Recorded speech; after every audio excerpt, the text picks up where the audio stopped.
নির্বাচনের আগে একের পর এক রাজনৈতিক দল দাওয়াই দিচ্ছে, আর এবার 200 নয়, বাংলায় 220টি আসন পাবে বিজেপি, আর তার জন্যই নাকি একজোট হতে হবে হিন্দুদের। শুক্রবার মালদা চাঁচলের সভা থেকে রাজ্য দখলের রূপরেখা আঁকলেন বিরোধী দলনেতা শুভেন্দু অধিকারী। সেক্ষেত্রে তার ফর্মুলা, হিন্দুরা একজোট হলেই রাজ্যে ক্ষমতায় আসবে বিজেপি।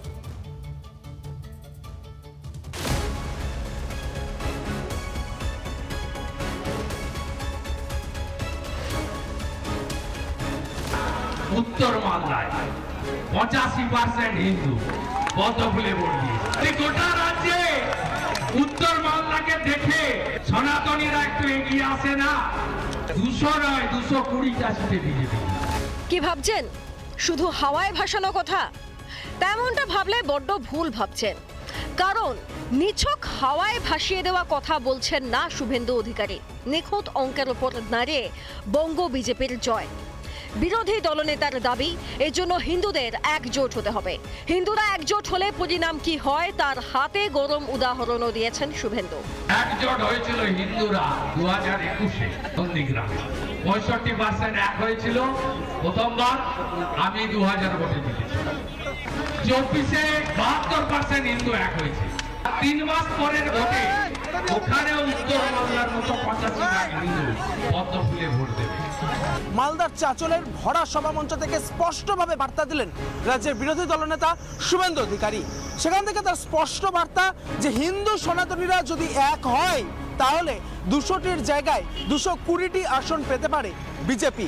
একই সঙ্গে নন্দীগ্রামের প্রসঙ্গ তুলে ধরেন রাজ্যের বিরোধী দলনেতা।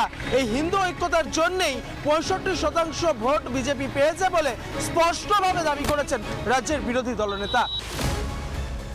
মালদার ভোটাররা আদৌ যে তৃণমূলকে পছন্দ করে না এমনও দাবি করেছেন শুভেন্দু।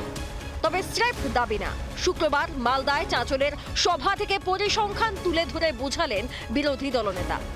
14 সালের লোকসভা নির্বাচন, উত্তর মালদা, দক্ষিণ মালদা তৃণমূলের প্রাপ্ত ভোট 14% মাত্র।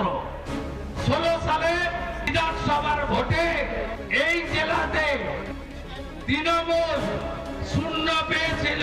আবার 24-এর লোকসভা ভোটে এই জেলায় 2টো লোকসভা কেন্দ্র, 12টা আসন, একটাও তৃণমূলের লিড নেই। 2021 সালে তৃণমূলের ভোট শতাংশ ছিল 47.94, সেবার বিজেপির ভোট শতাংশ ছিল 38.13। এবার পরিস্থিতি আলাদা। মমতা বন্দ্যোপাধ্যায়ের সরকারের উপর রাজ্যের মানুষ ক্ষুব্ধ। সংখ্যালঘুরাও চটেছেন তৃণমূলের উপর।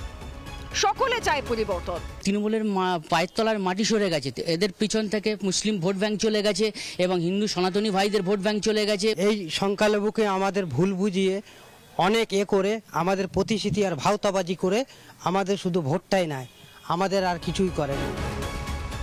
তার উপর অনুপ্রবেশকারীদের কলোনিও শুনশান, ফলে ভুয়ো ভোটারের নাম বাদ গেলেই শুভেন্দুর কথা মিলতে বাধ্য।